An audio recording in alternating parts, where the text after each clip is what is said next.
Hello,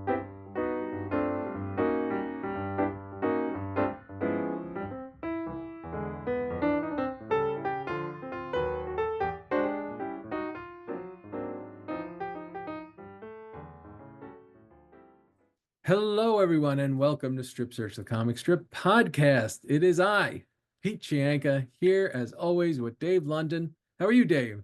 I'm doing well, Pete. Thank you.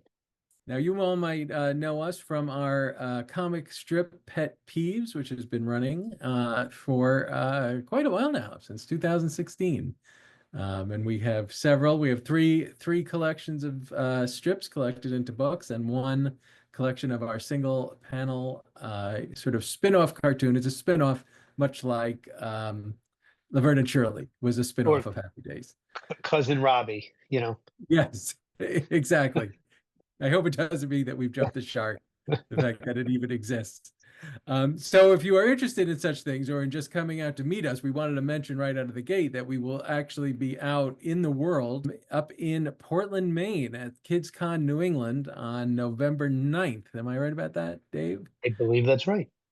It's a great event for you, those of you who have kids on the younger side, I would say. Everything is family friendly. There's Disney people and Ghostbusters and Darth Vaders and Spider-Man walking around wherever you look. But friendly Darth Vaders, they're not Yes, choking the little kids. So. exactly.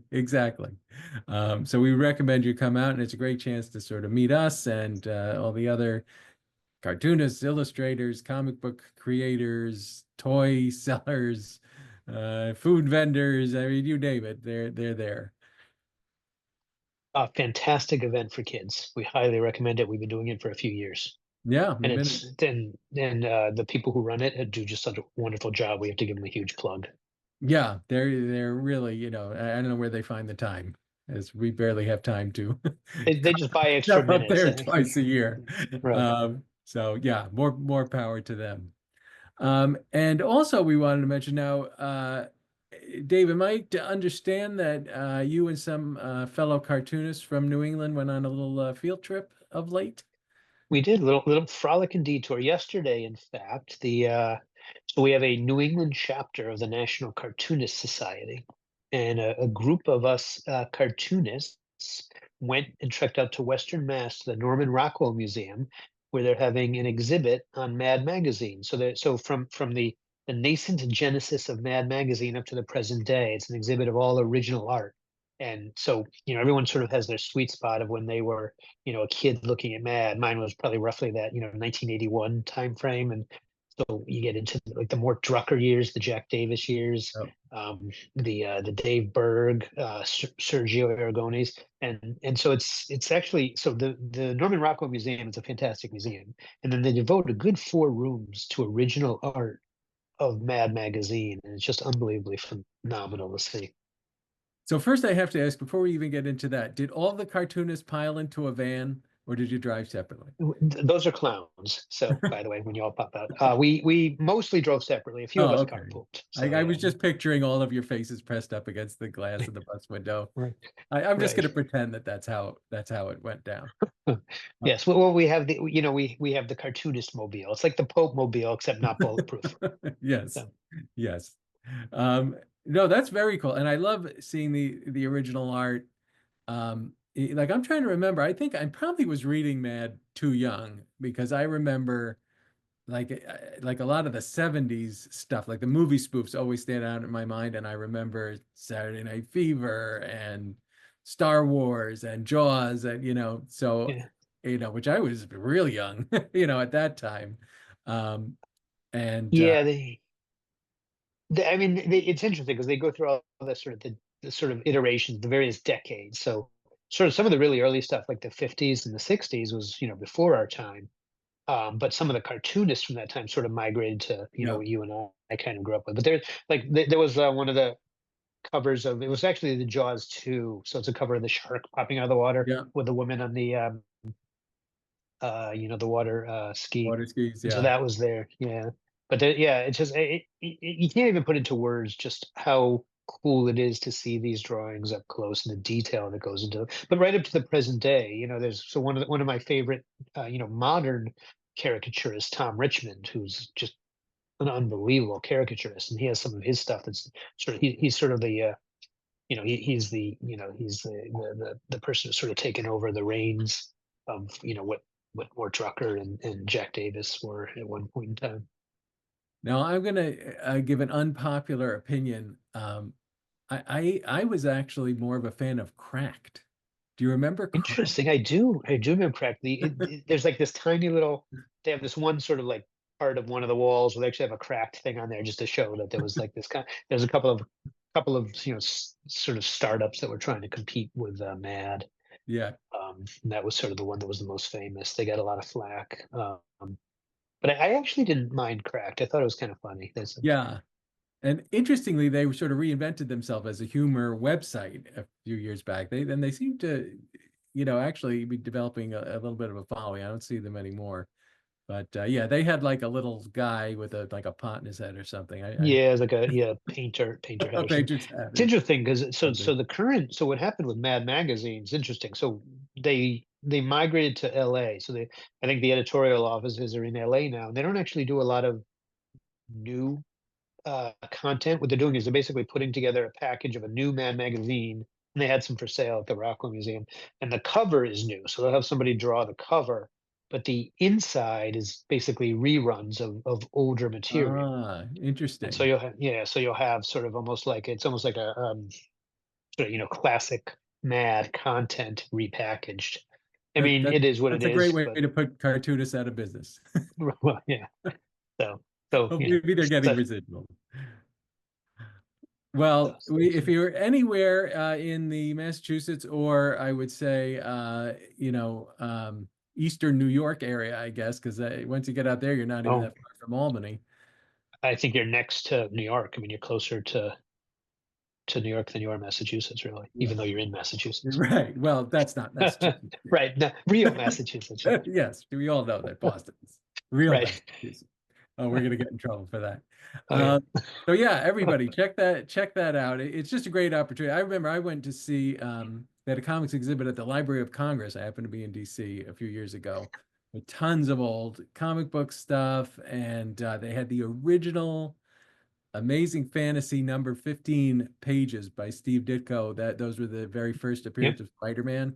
Yep. And when you stand in front of it thinking this guy was sitting there drawing on this paper right Hmm. here in front of me, it's just a kind of, it's just a really cool feeling. So yeah, whenever you see something like that, we'd recommend get off your duff, go out and see it. Um, and I guess we should actually get to our guest because um, we have a very special guest today, a best-selling author, cartoonist, graphic novelist by the name of Maria Scrivan. And she's also a New Englander, much like ourselves. So if we have nothing else, I think we'll take a quick 30-second break and come back with her. What do you say? Sounds perfect. Excellent. All right, stay tuned. We will be right back with more Strip Search.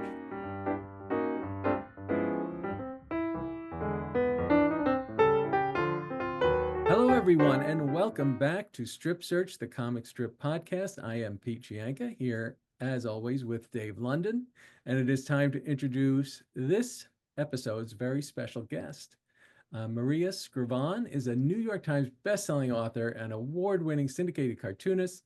She launched her graphic novel series, Nat Enough, back in 2020, and it was an instant bestseller. And she's had 5 more published since, and another one coming next spring. Maria's comic panel, Half Full, is syndicated by Andrews-McMeel and available on gocomics.com. And her work has appeared in numerous magazines, on greeting cards you have probably seen in your local Hallmark, and lots of other places. Maria, welcome to Strip Search. Thank you. I'm so happy to be here. Thank you. Yeah, no, we're so glad that you could make it.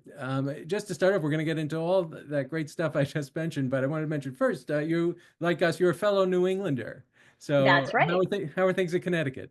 Born and raised. Yeah, I didn't get too far. I grew up in Greenwich. I went to school in Massachusetts, though. I was in Worcester for school, and then I came back to Greenwich. But yeah, it's gorgeous. I think September is my favorite month in Connecticut because it's still warm. The leaves are just starting to change. Start to go to the apple farms. It's a great time. Oh, you should go to Dave's hometown. There's one on every block. Oh, that's cool. Wait, Where's So, that? Stowe, Mass. It's do you know Oh, the cool. western suburbs of Boston? A little bit, not a lot.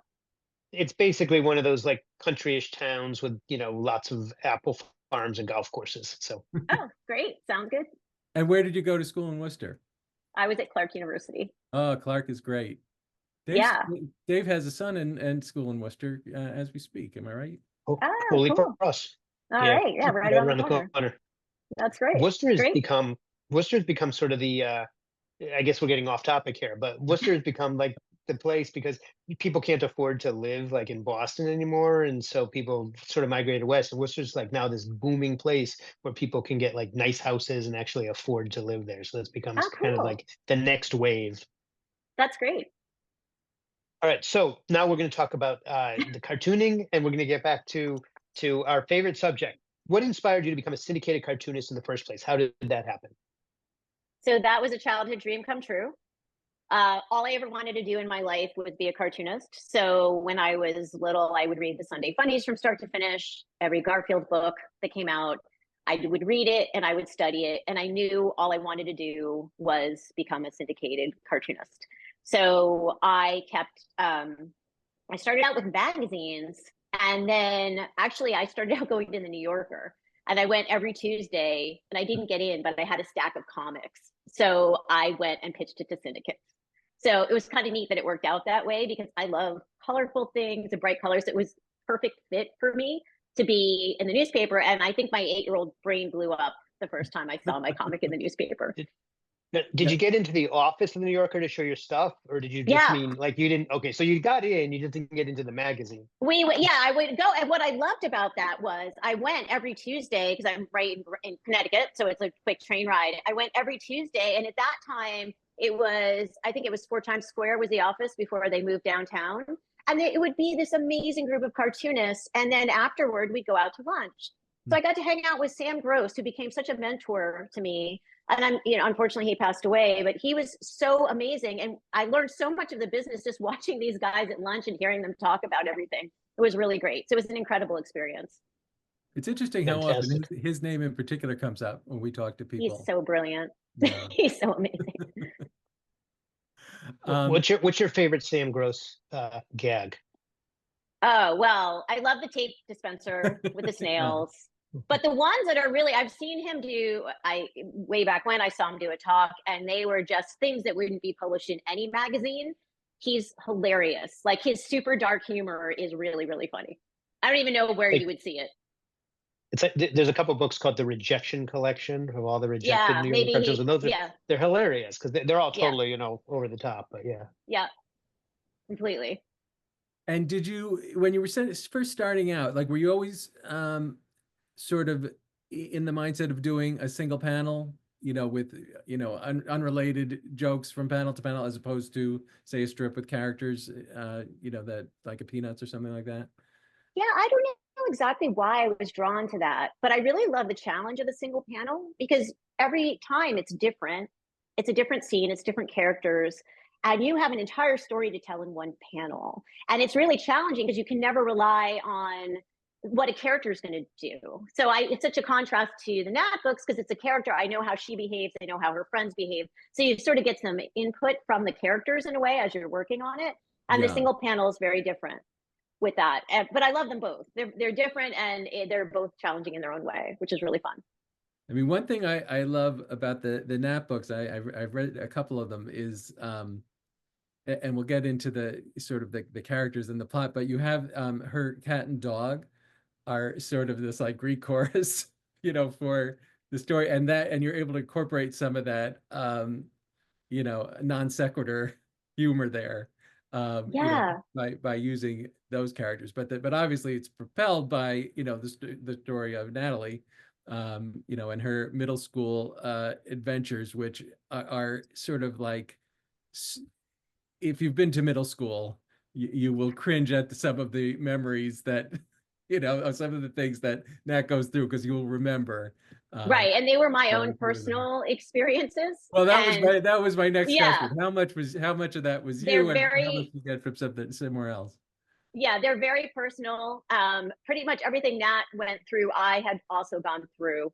And it's funny because although she was based on my childhood self, she's taken on a life of her own, which has been really fun to watch. And it was also really good for me to look at these really horrible experiences, falling flat on your face in the hurdles. And I've got this great photo that I show in school talks of me. My face is like 2 inches from the ground. I don't know how my dad caught that photo, but I was mortified when I saw it, but now I love it because it's so hilarious. But it was really fun for me to kind of go back at things that were not at all funny in the moment and now look at them through humor and with humor. And I think, now all the Nat books have themes of self-love, self-worth, moving through doubt and fear, but I kind of buffer that with humor. So it's not like if all of the weight of the topics gets diffused a little bit. And I think that's one of the fun parts about using humor in the graphic novels. And the cat and dog thing, I've always grown up with pets. And I currently now have a dog. I unfortunately don't have a cat anymore, but their dynamic was what inspired the cat and treat sequences that open every chapter of every book. So that's, Yeah. I think, over 60 dog cat panel comics that I've come up with now, which is fun because I keep getting challenged to come up with a new way to do it. Yeah, absolutely. I mean, and it is very funny. And especially, you come up with this sort of great cast of supporting characters, which I think, and sometimes if Nat is going through a particularly tough period, you could fall back probably on some of the crazy characters around her, for some of the humor. But some of it is pretty, I mean, reading the first book, I had sort of an almost irrational hatred for Lily as a grown man. This She was is pretty like cruel. the former best friend who dumps Nat, like a hot rock to hang out with the popular girl. Right. Because you really tapped into something there, that's realistic. But you're right, you managed to do it in a way that is still funny and engaging, and is not going to make your average middle schooler run screaming. Like, I think I they're don't know. going to relate to it and hopefully, come out the other end. No, I was going to say there's a letter from Lily in the book that my editors, I got a similar letter from someone. And Lily is really not a specific person. She's kind of an amalgam of like the worst traits of, frenemies, I guess, from middle school. And her best friend Zoe is kind of like the best traits of like my favorite friends and people rolled into one. But I had gotten a similar letter in middle school of like, you're a big jerk, whatever it says. And I had to tone it down. My editors, I wrote down basically what I got, and they're like, "That's too mean. You can't use that." And I'm like, "Oh, but they're like, you better tone that down." So it was very realistic. So, if I can jump in on, what I always like to do, we divide up because Pete's the writer and I'm the artist. So I always jump in and geek out about like materials that people Oh use. And yeah. so what I want to turn to is the sort of the functional, practical aspect of cartooning. Can you talk about the materials you use, the paper, whether you're old school or electronic or a combination of both, and also the gag cartoon, syndicated one versus the Nat books, if there's a difference in your materials and how you approach it? Yeah, it's a little bit of everything. I did the first 2 books by hand. I like to use a fountain pen. I used to use a dip pen a long time ago. I find the fountain pen's more efficient for me, especially if I'm sitting in a coffee shop. I don't have a big thing of India ink, which I will probably knock over. And then I did watercolor for the first 2. I moved to digital for books 3, 4, 5, and 6. And I would draw on Procreate and then send it all over to my laptop and color it in Photoshop. I was doing the comic for a while all by hand. Then I switched to the iPad. And now I'm back on paper. And I had a switch recently at this moment, and this may change in a couple weeks. I really love drawing on paper again. There's something about the hand. I love black wing pencils, and I like drawing on the paper and then light boxing it. I was doing the blue pencil thing for a while. So like I go through this evolution, but I really have, no matter what, and even if I end up drawing in Procreate, everything starts out as a sketch on paper. So I have, and actually I'll a little show and tell. This is the first Nat book. I sketched the whole thing out. And I put it actually in a binder.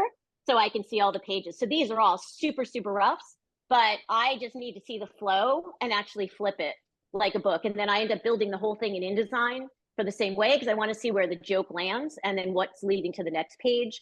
And then once these roughs go off to my editor, we go back and forth and back and forth. Then I go to inks, do the same thing again, and then finally to color. So yeah, I mean, when I realized the hard way when I did the first two by hand with watercolor is continuity, because I was very used to doing the panel comic. So when I realized that, you know, every scene, if they're wearing a blue shirt, it has to be in every place. When that wasn't lined up, it was a lot of work to change it in watercolor. So that's where I switched to digital color. So no matter whether I hand ink it, I will always probably use the digital color for the series. That is a fantastic explanation. I got to say that, you know, a lot of times I'll ask that question of cartoonists, and a lot of people just sort of don't go into detail. And I want to hear the details. Sometimes people are like, I just use Photoshop, you know, but that, you know, just hearing you talk about the back and forth, I love that, because you know, I'm now digital and I use Procreate almost fully, and I color in Procreate also. Just curious why you color in Photoshop versus Procreate, but just talking to people and seeing what people's likes and dislikes are. But I do miss that pencil on paper, that grip, and that sort of that drag. The sound, the smell of the pencil when I sharpen it. I mean, the whole thing. I love the quality of all, and I'm not anti-iPad. And I like I said, I sort of flip back and forth. And for speed, especially in graphic novels, there's a lot to be said to doing it on the iPad. And I don't know, I find I'm more efficient coloring in Photoshop. I basically send the file from Procreate to Photoshop, turn it into bitmap, and then color in Photoshop. Maybe because all my like I have like a really specific palette that I use. I know I can import that to Procreate. I don't know. I don't even know why. I just found that for me, it's just more efficient and quicker to color in Photoshop. So And everybody just sort of has their program. There's just a way, you know, you got to process, and everyone just does their process. Yeah, and people love Clip, but Clip Paint Studio. I don't even forget the whole name. But every time I'm on deadline and then I open it up and I'm like, I can't get into this learning curve right now. So I end up just using Procreate and Photoshop because I know them well, and I love Procreate. I have my pencil. It took me a long time to get my. I took like some pencil, what are they called, brushes, the brushes, and customized it for myself. And that I finally found one that is the closest that I can get to my own ink line. So yeah, that's always the biggest challenge, right? Is finding like the electronic sort of nib that you know works well. Took me a long time. It really did. I resisted it for so long, and then when I finally got something that was close, and I even know the point size. So when I draw by hand, I know the point size of the nib I need to use, you know, in Procreate, in Photoshop to match my same ink line. Yeah, I mean, I could geek out on this stuff forever. I love talking about ink digitally and traditionally. Yeah, this is where Pete's eyes sort of glaze over. Oh, like, I'm sorry. I'm sorry, Pete. I find it fascinating. This is my favorite. Actually, this is my favorite part of all the interviews, because it's like, you know, exotic to me. It's like, ooh, nibs. Yeah. No, but to bring it a little, like I thought it was particularly interesting when you picked up the book of your sketches. How much is actually written at that point? Like, are you sort of just, you have the story in your head and you're doing your initial sketches first and then putting the words in later, or is it more detailed than that? Do you have the actual dialogue written out somewhere before you sit down to make your sketches? How does that work? So that what you see here in this book, and I know that for listeners you won't see it, but so this is all of it. This is the dialogue. This is everything. Like, this is literally the page of the book. Before that, I have my show and tell here, a very detailed outline, chapter by chapter. And I always like to say the outline's very much like a roadmap. If we were all going on a road trip from Boston to California, we know we're going to California, but we really don't know what we're going to see along the way. And that's the surprise that I love. It's like a photograph developing old school. And that's what I love when the story develops. But at least in the outline, I have an idea. I've already figured out the beginning, the middle, and the end, the story structure, a vague idea of a pretty good idea of what's happening in each chapter. But a lot of that outline evolves. One book, I tried writing a full script first, but I realized for me, the humor comes out in the drawing. And it's so much easier for me to literally show. I'm such a visual communicator and a visual learner that I realize even if they're really rough, I have to show it. I can't, it's hard for me to describe a page. So it's easier for me and my editors if I just sketch it out, even if it's so rough they don't know who a character is, just to get the idea across. vague nuances of the expression, body language, and all of that. So I ended up going right from my outline to the roughs, and then many of those pages will never see the light of day. Whole chapters might go out the window, but for me, that's the best way, and I have the most fun that way too. And that must have been just such a huge change from what you were doing, coming up with a single panel gag every day.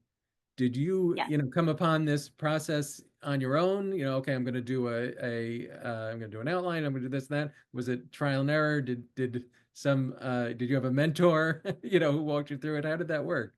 Yeah, it's funny. Actually, my friend Karen Evans, who's the president of the NCS, I remember getting the book contract, and I was like, I do single panels. This is so different. She goes, you tell a story though in every single panel. It's the same thing. You're just kind of stretching it out, and that really helped me. And I spoke to a lot of friends about the process and how they did it, and how you start, how you lay out pages. I studied a lot of other graphic novels. So my process kind of came from an amalgam of talking to different people and figuring out what works. And I know a lot of graphic novelists who do write out a whole script. It's not, it's a lot of extra energy to draw it all out. But like I said, I tried that, and for me, it ends up working better. I think we all have our own little nuances to the process. So it was kind of trial and error, but I think now I know 6 books later, I've got like a system that works for me. Yeah, that's an impressive number of books. It was a lot of work. And let's see, so I started in 2019. So I mean, you did have a pandemic that you needed to keep yourself busy through, so that probably didn't hurt, but still, that's it's a true. lot of books. Yes, that was great. The pandemic was perfect for writing books. A lot of people wrote books during the pandemic.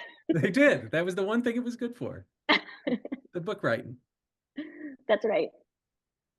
And you got all the books people who are only listening to us can't see, but behind you have this great, that it's a bookcase with all the books and the colors. The color scheme is great, by the way. Who chooses the colors for the cover?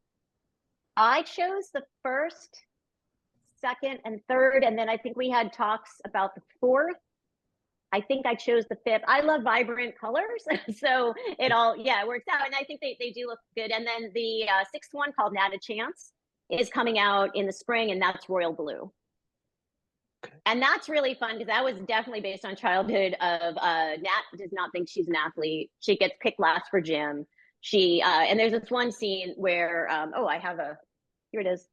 There it is, a postcard of it. There's one scene where, those football tackle dummies, like the only people left to choose are Nat or a tackle dummy, and they're like, can we get the tackle dummy? So poor Nat, doesn't think she's an athlete, and then sort of gets roped into doing a triathlon with her best friend Zoe. And it's a very similar story to my life. As an adult, I ended up doing triathlons, but the whole book is about the stories we tell ourselves about who we are, or what our capabilities are. Like, I'm bad at math, or I can't sing, and what happens when you challenge these beliefs and these stories that we tell ourselves. Now, how far along is Nat in middle school at this point? Is she still in the same year as book one? She's kind of she's kind of pulling like a Peanuts thing, where they're sort of like, she's staying in that, because I didn't want her to progress every year. I didn't want to bring her into high school. So we never really say, like, she's a 6th grader, but we're not like sort of marking the end of each year. It's these different kind of scenarios that she's going through. Right. I kind of wanted to sort of keep her at the same age. Right. You're not doing a Harry Potter thing where she'll be 22 when No, it's the cartoonist reset. I mean, how many syndicated, family strips, they reset, and they're in the same grade every year after the summer. That's right. I love that. I've never heard the cartoon. Yeah. I've never heard the cartoonist reset before. I love that. That's a great term. I made that up. I'm gonna claim that. Yeah, so you should use that. You should copyright I'll use that. I will. I'm gonna do that right now. Yeah, you could really. There's very few. There's, for better or for worse. I love Arlo and Janice. They seem to have aged. I don't know if they've aged out. Yeah. Time, but yeah, most just stay forever young. And wouldn't that be nice? Yeah. Now I had to ask this, and just looking through your bio, my geek alarm went off, and I was very excited to see that you were involved with Marvel Super Stories, which was a sort of a Marvel superheroes stories, graphic stories for children. And you did a Squirrel Girl comic for that, right? I did. How did that come about? I love that. Charlie Kochman and Abrams asked me if I wanted to do it, and I don't remember. We went sort of back and forth with characters, and I was not a comic book person growing up, I didn't know of Squirrel Girl, but when I found out about her, I was like, oh, there could not be a better character. I love it. She has Tippy Toe, her little squirrel mascot. She can speak squirrel. I mean, everything about it was completely perfect. So I had a complete blast writing that story. That was a ton of fun. And I loved learning about her and learning about that whole world. And that was also a fun challenge of having somebody else's story and character. And then how do you take that? And I kind of like the limitations, because now you know, okay, these are sort of like a guideline you need to follow of what's possible for her. So it was fun to tell a story from that perspective. That's right. It looked like you were one of the few women cartoonists who was tapped for that. Oh yeah. You know, which is kind of a shame. I think we need more in the comics industry, but yeah, it must have just been very cool to be part of the project. It was really fun. It was great. Excellent. So I would classify you as an unbelievably prolific cartoonist. I mean, the books that you're doing, the strip. So do you have anything else on your plate? This is basically the open-ended question. What else is going on in Maria's cartoon world that you can tell our listeners about? Well, as I said, the 6 books coming out, and then I'm working on some pitches, one for younger reader and one for adult, because I just love the graphic novel format. And now I have so many stories I want to tell. I feel like I'm just getting started now. It's super exciting for me. Now, if you were, no, go ahead, Dave.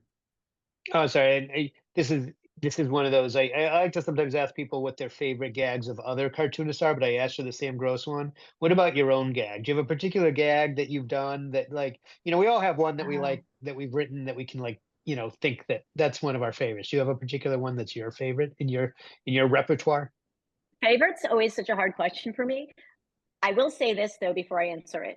Every time I do something that is my favorite, I'm like, oh, this is great. I can't wait to put this online. Crickets. When I'm like, this is the stupidest gag I've ever written, I'm totally embarrassed. That's the one that gets all the traction. So Yeah. I don't even know if I can answer it correctly, but I don't know. You know, the other thing that happens when people ask me favorite, it's Jedi mind trick and my brain goes blank. And then at 3 in the morning, I'm like, oh yeah, the one with the whatever. I think, okay, one of my favorites, I have a dachshund.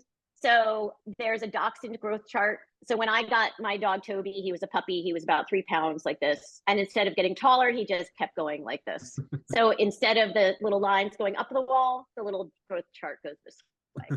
So I think anything I do about my dog, I'm sorry, what, Peter? No, I saw that one. I got a kick out of it. Okay, anything I do about my dog, I spend a lot of the time of my day talking to my dog or imagining what he might say to me back. So a lot of my comics are inspired by my dog. So definitely my dog comics are probably my favorite.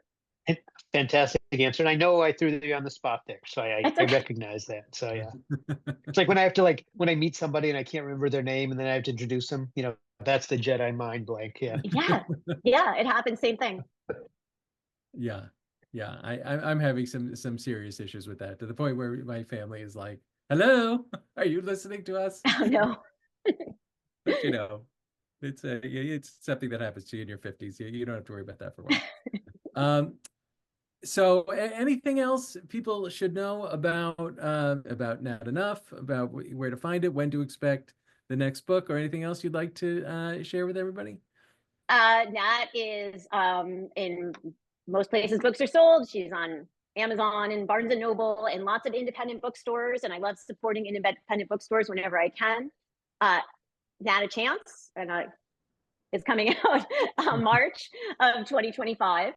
I'm really excited about that. And yeah, and then I have a lot of book festivals coming up, be it Chappaqua Books Festival this weekend, which is really exciting. So that's a really fun festival as well. And then anything that I'm doing, you can see on mariascrivan.com. Excellent. Well, you'll have to let us know if you come to show off your books in Boston at any time. Yeah, that'd be great. I'd love that. Well, Maria, thank you so much for coming. This went by so fast, I can't even believe it. Just so great it was so great to talk to you. And you know, we wish you the best of luck with this continuing series. We figure by this time next year there'll be at least 3 or 4 more books. They'll probably have 10 more within the next year and a half. And we're looking forward to seeing all of them. Thank you. This was really fun. I love talking with both of you. Yes. Since you're from Greenwich, though, does that make you a Yankee fan? I hate to say it, but I am neither. I am not a I am not a sports fan of any kind. So All right. if you want to call me a Red Sox fan, we can do it. I mean, I'm very neutral. So Well, I don't. Dave is originally from the Hartford area, and that's officially Red Sox country. Sort of Yeah, a there's a dividing lot line, down but- here. I have a lot of Sure. friends. I have friends from both. So it's a little bit of both down here. And I mean, it's I know totally we're fine. very close. Yeah, totally fine for people to be Yankee fans, just, the whole rivalry. So we've had we've had some guests who are from the New York area who are, big baseball fans. So we just, it's fun to sometimes chat about that aspect of the Yes, rivalry. I grew up, though I've been in Boston for a long time, I grew up in New York in a family of Yankee fans. So this is Okay. a big transition for me, but I've managed to make it work. That's good. That's great.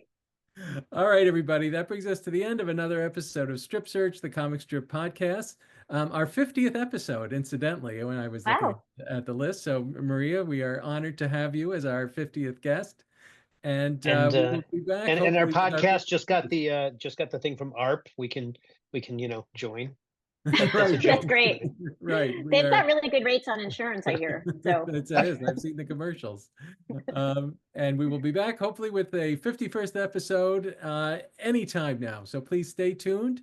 Visit us at petpeevescomic.com/podcast, where you could also sign up for our newsletter. And we'll talk to everybody soon. Take care.